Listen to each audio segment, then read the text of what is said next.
जय हिंद दोस्तों, मेरा नाम पुष्पेंद्र सिंह और आपके लिए मैं एक वीडियो दिखाना चाहता हूं जिसमें अनिरुद्धाचार्य जो हमारे हिंदू धर्म के बहुत अच्छे कथावाचक और बहुत से उनके फॉलोअर्स हैं, लेकिन वो अपने धर्म को महान बताते हुए बौद्ध धर्म को गलत बता रहे हैं और कह रहे हैं कि जितना भारत का नुकसान बौद्धों ने किया वो उतना किसी ने नहीं किया, उतना मुसलमानों ने भी नहीं किया जो बाहर से आए हुए थे। लेकिन क्या दोस्तों हकीकत है, पहले आप ये वीडियो देख लीजिए। हमारे देश में बौद्धों का वर्चस्व था एक समय पर, तो इन्होंने हिंदुओं के साथ जितना अत्याचार मुगलों ने किया है, कहीं उससे ज्यादा अत्याचार इतिहास उठाकर देखा जाए तो बौद्धों ने किया। ब्राह्मण वेद पढ़ते थे, वेद पुराण पढ़ते थे, जो गुरुकुल होते थे, गुरुकुल के आचार्यों को ये कोठों में पेड़ देते थे, मतलब जैसे गन्ना को ना रस निकाल देते ऐसे आदमी को डाल देते थे। इतनी निर्दयी निर्मम हत्या इन्होंने लाखों हिंदुओं की। तो दोस्तों आपने देखा होगा, इन्होंने बताया कि ये जो बौद्ध लोग थे भारत में रहने वाले, तो ये ब्राह्मणों के लिए कोलू में पेड़ दिया करते थे, हिंदुओं के लिए कोलू में पेड़ कर उनका खून निकाल दिया करते थे, ऐसा ये बता रहे हैं। जबकि बुद्ध ने सीधा सीधा मार्ग दिया, सत्य अहिंसा अस्तेय परिग्रह, और भी बहुत उन्होंने उपदेश दिए जिसमें हिंसा करना, चोरी करना सब कुछ गलत बताया है। केवल जहाँ तक कि बुद्ध ने पशु पक्षी जीवों के लिए दया भाव रखने को कहा है, और ये मानव में बैरता बढ़ाने की बात कर रहे हैं। क्या ये सही है? हमारे भारत के बहुत बड़े बिजनेसमैन जो नीता अंबानी जी हैं, विदेश में जाती हैं तो कहती हैं कि मैं बुद्ध की धरती से आई हूँ, और बुद्ध के नाम से ही बहुत सी संस्थाएं चला रही हैं, और आज यहाँ के अंधभक्त बुद्ध को ही गलत बता रहे हैं, जिसने विश्वगुरु बनने का हमें दर्जा दिलाया, और उनको ही आज गलत बताया जा रहा है। ये अंधभक्ति पूरी सिर पे चढ़ी हुई है, इसे उतारने की आवश्यकता है। तो मैं चाहता हूँ कि आप सोच समझकर विचार जरूर करेंगे। अच्छे कथावाचक होने के साथ साथ मैं ये मानता हूँ कि इनके पास बुद्धि की कमी है, नॉलेज की कमी है। ये इन्होंने इतिहास नहीं पढ़ा है, केवल इन्होंने पौराणिक ग्रंथों को पढ़ा है जो एक दूसरे के मुंह से बताए जाते हैं या दूसरे कानों से सुने जाते हैं, वो किसी और को बता देते हैं, वही किसी और को बता देते हैं। ऐसी इन्होंने कहानियां सुनी है, बस यही उन्होंने ज्ञान अर्जित किया है। इनको इतिहास का बिल्कुल ज्ञान नहीं। ये बता रहे हैं आर्य जो भारत में आए थे विदेश से, और जहाँ तक कि हमारे जो हिंदू देवी देवता हैं वो भी बहुत से विदेशों से ही आए हैं, हमारे भारत के नहीं है। जैसा कि इंद्र का साफ साफ देखने को मिलता है इतिहास में। और जब हमारा गुप्त काल स्टार्ट होता है तब से हमारे मंदिर मस्जिद बनना स्टार्ट होते हैं। भारत में आए विदेशी ये जो मुसलमान लोग थे, इन्होंने मस्जिद बनाना स्टार्ट किया। गुप्त काल के बाद में मंदिर बनना स्टार्ट हुआ। उससे पहले जो भी मूर्तियां बनती थी, जो भी मंदिर बनते थे, वो सभी बौद्ध मठ थे। 84,000 स्तूप बनवा के गए थे अशोक। तो दोस्तों मैं ये मानता हूँ जो 84,000 स्तूप बने थे वो कहाँ गए, और जो उनमें नक्काशियाँ दिखाई गई हैं, जिस तरह की मूर्ति कला दिखाई गई है, जिस तरह की वास्तुकला दिखाई गई है, उसमें वो सभी बौद्धिस्टों से मिलती जुलती है, बौद्ध संस्कृति से मिलती जुलती है, और ये उसको कन्वर्ट करने में लगे हुए हैं। आज भी हमें देखने को मिलता है कि बहुत से मंदिर हैं जहाँ पर बौद्ध प्रतिमाएं लगी हुई हैं, लेकिन उनको कहीं माला मुकुट, कहीं कुंडल पहनाकर उनको देवी बना दिया गया है, तो कहीं बजरंगबली बना दिया गया है, तो कहीं शिव बना दिया गया है।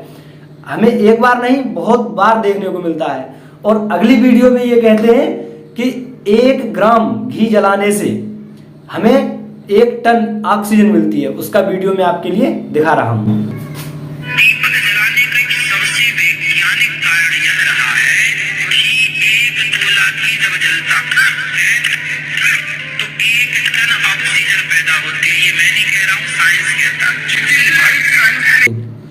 तो दोस्तों ये इसमें बताना चाह रहे हैं कि 1 तोला घी यानी 10 ग्राम घी जलाने से 1 टन ऑक्सीजन निकलती है, यानी 10 क्विंटल ऑक्सीजन। तो हमें कोई विद्वान, कोई वैज्ञानिक, कोई प्रोफेसर, कोई लेक्चरर या कोई टीचर फिजिक्स का, केमिस्ट्री का, ये क्यों नहीं बताते क्लास में कि 1 तोला घी जलाने से हमें ऑक्सीजन मिलती है। और ये सब क्यों बताते हैं कि आग जलाने के लिए सहायक होती है ऑक्सीजन। यदि ऑक्सीजन होगी तभी हमें आग जलती हुई दिख सकती है, अगर ऑक्सीजन नहीं है तो आग नहीं जलेगी। संतान नहीं होती, वो गाय को गेहूं खवाए और गेहूं जब उसके गोबर से वापस आए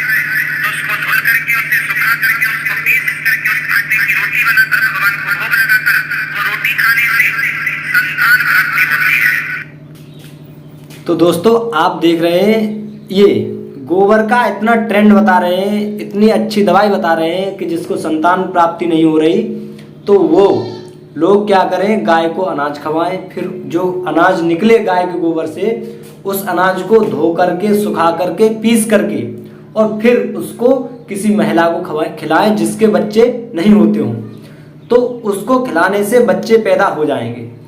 तो इस विषय में मान लीजिए यदि पुरुष में कुछ कमी है, उसके वीर्य में कमी है, स्पर्म में कमी है, या फिर किसी महिला के यूटेरस गर्भाधान में, गर्भाशय में, या फिर खुद स्त्री के जो अंडज बनते हैं उसमें कमी है, तो उससे उनको कोई फर्क नहीं पड़ता है, या कोई स्वस्थ है या किसी चीज़ का पेशेंट है, इससे उस पर कोई फर्क नहीं पड़ेगा। केवल गाय के गोबर से अनाज निकला हुआ खाएंगे तो बच्चे पैदा हो जाएंगे। तो हमारे ये इतने इतने बड़े अस्पताल खुले हुए हैं, इतनी महंगी महंगी पढ़ाई चल रही है डॉक्टरी के लिए, तो ये क्यों चलवा रहे हैं ये? मुझे तो लगता है कि इनके पास जाना जरूरी है। गाय के गोबर के इतने फायदे बताए हैं इन्होंने, चेहरे पर लगाने से, खाने से, और साबुन तक बनाते हैं ये गाय के गोबर से। मैं तो कहता हूँ ये चंदन लगा के बैठ जाते हैं तो गाय का गोबर ही न लगाएं। जब इतने गुण अच्छे हैं गाय के गोबर के तो चंदन की जगह गाय का गोबर लगाएं, गाय के गोबर को साथ लिए फिरें, गाय का गोबर खाएं, गाय का मूत्र पिएं। तो इससे मुझे लगता है कि इनको मोक्ष की प्राप्ति अवश्य होगी। ये औरों के लिए ज्ञान बांटते हैं, पहले ये खुद इस्तेमाल करें, उसके बाद ज्ञान बांटें, तब ज़्यादा अच्छा रहेगा। तो दोस्तों आपने पहले देखा होगा कुछ दिन पहले जब हमारा वर्ल्ड कप हारी थी इंडिया, तो उसमें जो पनौती करके शब्द था ये बहुत ट्रेंड में चला था। तो अब ये गोबर भी चल रहा है ट्रेंड में, क्योंकि पनौती किसको बोल रहे थे ये आप भी अच्छी तरह जानते हैं। और ये गोबर तो ऑलराउंडर चीज है। जैसा कि आप सुनिए, यदि आप गोबर आपके आंगन में आता है तो आंगन पवित्र हो जाता है। यदि बुद्धि में घुसता है तो आप समझ ही सकते हैं कि लोग कहते हैं कि दिमाग में गोबर भरा हुआ है, और यदि लोग खाएं इसको तो व्यक्ति पवित्र हो जाता है। और भी बहुत से फायदे हैं। यदि उसका उपले बना दिए जाएं तो जलाने के काम आता है, खेत में जाए तो खाद का काम करता है। तो गोबर तो ऑलराउंडर है, आप चाहे खाइए, लगाइए, कुछ भी करिए, लेकिन अंधभक्तों के लिए, जो जागरूक लोग हैं, इससे बचें। और दोस्तों मैं तो कहता हूं जो जागरूक लोग हैं वो जिस चीज़ का उपयोग जिस तरह से हो सकता है उसी तरह से करें, ना कि गोबर के अनाज से बच्चे पैदा करें, ना कि उसको खाएं, ना पिए, ना सुंदरता बढ़ाने के लिए। जिसमें होता है, जैसे सड़गल की खाद बनानी चाहिए तो उसकी खाद बनती है, उपले बना कर जलाना चाहिए तो जलता है।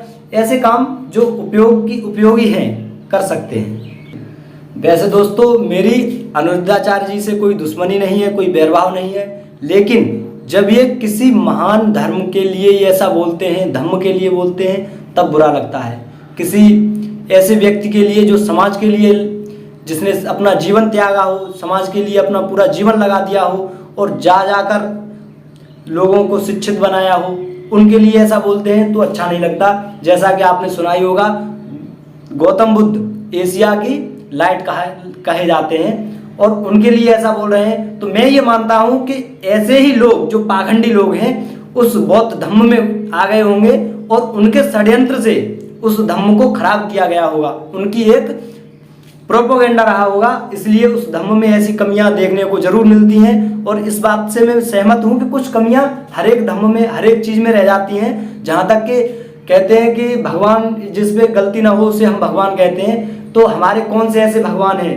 राम को चाहे ले लीजिए, चाहे कृष्ण को ले लीजिए, किसको लेंगे आप? उसकी गलतियां नहीं है क्या? शिव को उठाइए, चाहे ब्रह्मा को उठाइए, चाहे विष्णु को उठाइए, किसी को भी उठाइए, किसकी गलतियां नहीं निकलेंगी? मैं इस बात का दावा करता हूं कि गलतियां न निकलें। इस तरह की वीडियो डालना बंद कर दूंगा यदि गलतियां न निकली भगवान की। तो ऐसी बहुत सी गलतियां हैं, जैसे कि आपने देखा होगा श्री कृष्ण ने गोपियों के वस्त्र हरण किए। यदि आपकी बहन नहा रही होती और आपके बहन के वस्त्र हरण करके कोई ले जाए उसके बराबर का लड़का, तो आपको कैसा लगेगा? आप कमेंट में बता ही सकते हैं।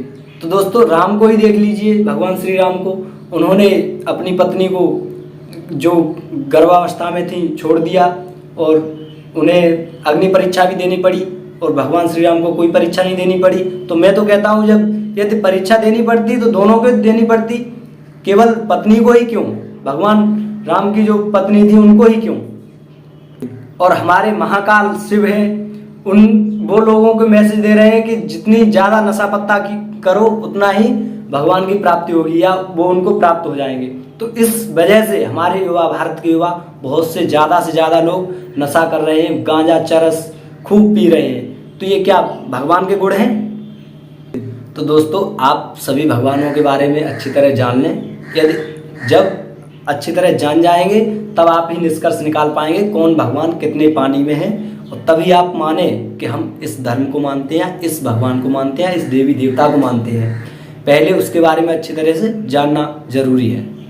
और दोस्तों, भगवान गौतम बुद्ध तो पूरे विश्व में विख्यात हैं और उनकी वजह से समाज को बहुत कुछ मिला है, और उन पर ये तुच्छ से लोग लांछन लगा रहे हैं जिनकी औकात भी नहीं है, जो भगवान गौतम बुद्ध के धम्म पर लांछन लगा रहे हैं। तो धम्म पर जो लांछन आ रहे हैं वो इन लोगों की वजह से ही आ रहे हैं। पहले ये लोग उस धम्म में एंट्री कर गए, तब जाके उसमें पाखंड बढ़ाए, और अब हम उस धम्म को बदनाम करने की कोशिश कर रहे हैं। तो हम फिर मिलेंगे कुछ नई जानकारी के साथ। बने रहिए ह्यूमो इंडिया यानी उभरते भारत। तो वीडियो देखने के लिए दोस्तों बहुत बहुत धन्यवाद। लेकिन दोस्तों, एक गुजारिश आपसे जरूर है, आप वीडियो देखने के बाद ना ही कोई कमेंट करते हैं, ना ही हमें कुछ रिप्लाई में देते हैं, तो उसका आप जरूर मुझे अपना अनुभव साझा करें कि जो मेरी गलतियां हैं या आप मुझे कुछ नया बताना चाहते हैं तो कमेंट जरूर किया करें। और वीडियो देखने के लिए आपका बहुत बहुत धन्यवाद। दोस्तों, जिन चीज़ों के ऊपर मैंने आज चर्चा की है इस पर आप जरूर विचार विमर्श करें और तभी आप जागरूक बन पाएंगे। ये बात दोस्तों हकीकत है कि जब बौद्धमय भारत था तब हमारा भारत विश्व गुरु था, मतलब बुद्ध को मानने वाला था, भारत मान रहा था। उस समय हमारा भारत विश्व गुरु था। और आज की कंडीशन आप देख सकते हैं, हमारा भारत आत्मनिर्भर बनने की कोशिश कर रहा है, ना कि बना हुआ है। पहले जब मौर्य साम्राज्य था तब हमारा भारत पूरी तरह से आत्मनिर्भर था। हमारे भारत में कहते हैं कि सोने की चिड़िया था, वो हकीकत की बातें थी, जो सोने की चिड़िया हकीकत में था। लेकिन विदेशी आए, हमारे भारत को लूट कर ले गए। किन की वजह से? कुछ लोग भारत में आए हुए थे विदेशों से, वो यहाँ रहने लगे और अपना प्रोपेगेंडा फैलाने लगे, और उसके कारण हमारे भारत के बहुत से टुकड़े हुए।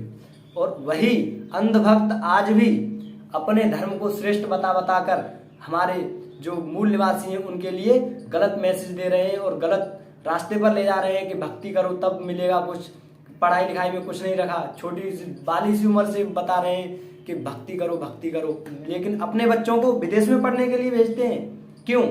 जब भक्ति में इतना ही कुछ है तो क्यों नहीं अपने बच्चों को कमंडल हाथ में दे दें और कह दें कि जाओ गंगा के किनारे जाओ या इस धाम में जाकर तुम संन्यास ग्रहण कर लो। क्यों विदेश में पढ़ा रहे हो अपने बच्चों के लिए?